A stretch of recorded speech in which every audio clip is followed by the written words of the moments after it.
प्यारे बच्चों, आज हम कक्षा 12 गणित में अध्याय 11 त्रिविमीय ज्यामिति के अंतर्गत एक महत्वपूर्ण प्रश्न को हल करेंगे, जो कि प्रत्येक वर्ष 5 अंकों में पूछा जाता है। प्रश्न इस प्रकार दिया है कि रेखाओं x+3 upon -3 equal to y - 1 upon 1 equal to z - 5 upon 5 तथा x+1 upon -1 equal to y - 2 upon 2 equal to z - 5 upon 5 के बीच का कोण ज्ञात कीजिए। तो ये प्रश्न यूपी बोर्ड एग्जाम में 5 अंकों में पूछा जाता है। तो सबसे पहले हम देखते हैं दोनों रेखाओं के समीकरण कार्तीय रूप में दिए हैं। तो जब भी रेखाओं के समीकरण कार्तीय रूप में हों तो ऐसी स्थिति में कार्तीय रूप में दो रेखाओं के बीच के कोण का फार्मूला होता है।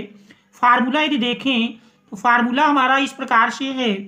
दो रेखाओं, जैसे मान लीजिए रेखा x - x1 upon a1 equal to y - y1 upon b1 equal to z - z1 upon c1, और दूसरी रेखा x - x2 upon a2 equal to y - y2 upon b2 equal to z - z2 upon c2 दी हो। तो ऐसी रेखाओं के बीच के कोण का फार्मूला होता है। सबसे पहले तो हम दी हुई रेखाओं की इन मानक समीकरण से तुलना करके a1 b1 c1 और a2 b2 c2 के मान ज्ञात कर लेंगे, जो कि इन रेखाओं के द्विक अनुपात कहलाते हैं। तो देख रहे हैं रेखा 1 के द्विक अनुपात a1 b1 c1 और रेखा 2 के द्विक अनुपात a2 b2 c2। इसके बाद दो रेखाओं के बीच के कोण यदि थीटा हो तो उसके लिए फार्मूला है cos theta equal to a1 a2 plus b1 b2 plus c1 c2 upon under root a1 square plus b1 square plus c1 square into under root a2 square plus b2 square plus c2 square. और यदि यहीं पर प्रश्न में यदि दे देता है, मान लीजिए रेखाओं के अंतर्गत कोई एक अज्ञात राशि दे देता है और पूछ लेता है यदि दोनों रेखाएं परस्पर लंब हैं तो ऐसी स्थिति में उस अज्ञात राशि का मान ज्ञात कीजिए। तो दोनों रेखाओं के लंब होने का प्रतिबंध होता है। देखें, लंब होने का प्रतिबंध यदि हम लिखें तो लंब होने का प्रतिबंध है, लंब होने का प्रतिबंध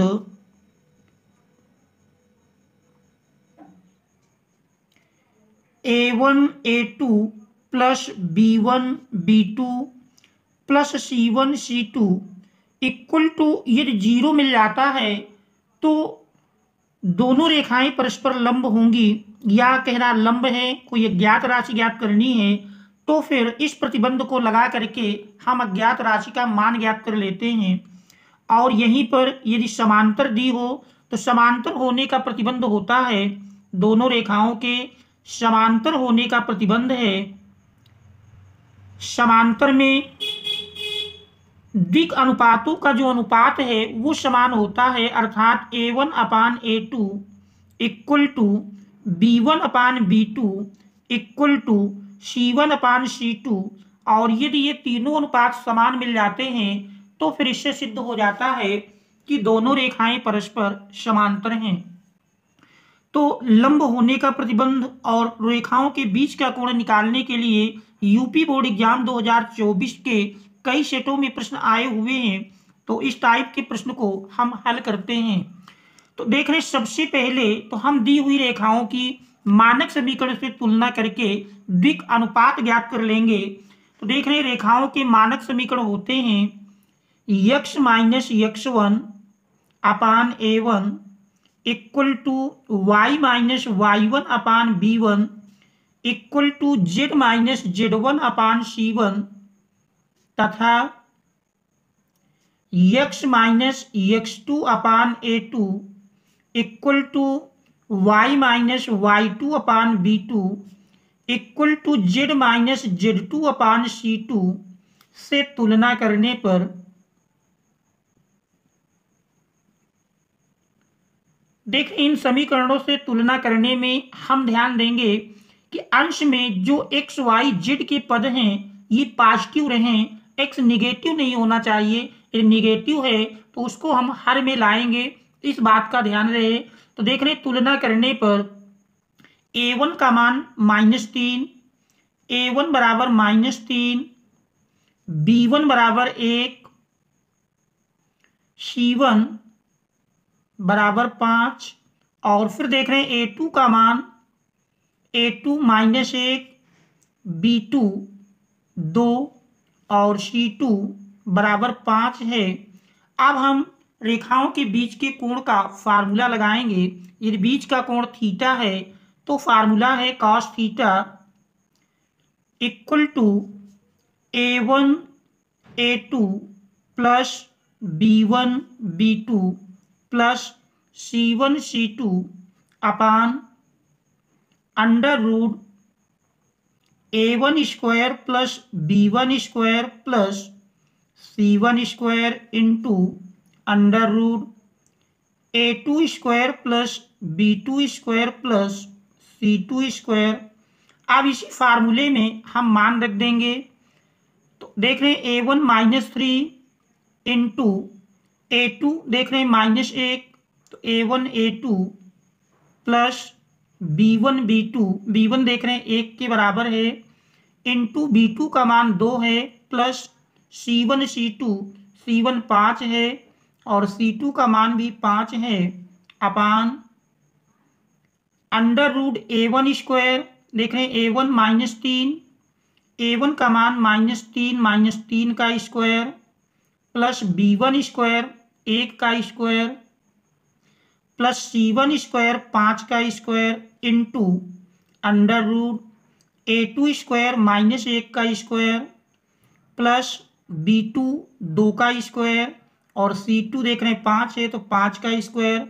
अब इसको हम सरल करेंगे तो देख रहे हैं सरल करने पर -3 -1 का गुणा देख रहे हैं माइनस माइनस प्लस हो जाएगा, 3 एकम 3 प्लस 2 और 1 का गुणनफल 2 मिल जाएगा, प्लस 5 × 5 = 25 अपान अंडर रूट देखें इसको सरल करेंगे तो सरल करने पर यही मान हमारा बराबर मिल जाता है अंडर रूट -3 का स्क्वायर 9 प्लस 1 का स्क्वायर 1 प्लस 5 का स्क्वायर 25 इंटू अंडर रूट -1 का स्क्वायर 1 प्लस 2 का स्क्वायर 4 प्लस 5 का स्क्वायर 25।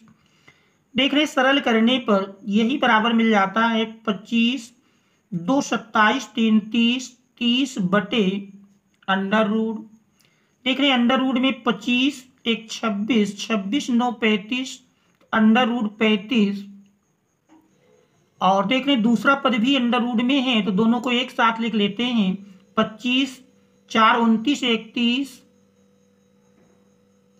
और देख रहे हैं अंडर रूट 30 से यदि हम 30 को काटेंगे तो अंडर रूट अंश में आ जाएगा। इस प्रकार से इनको यदि सरल कर लें तो सरल करने पर देख रहे हैं दोनों में अंडर रूट लगा है तो इसको हम लिख सकते हैं बराबर अंडर रूट 30 बटे 35, 5 छक्का 30, 5 सते 35 अंडर रूट 6 बटे 7।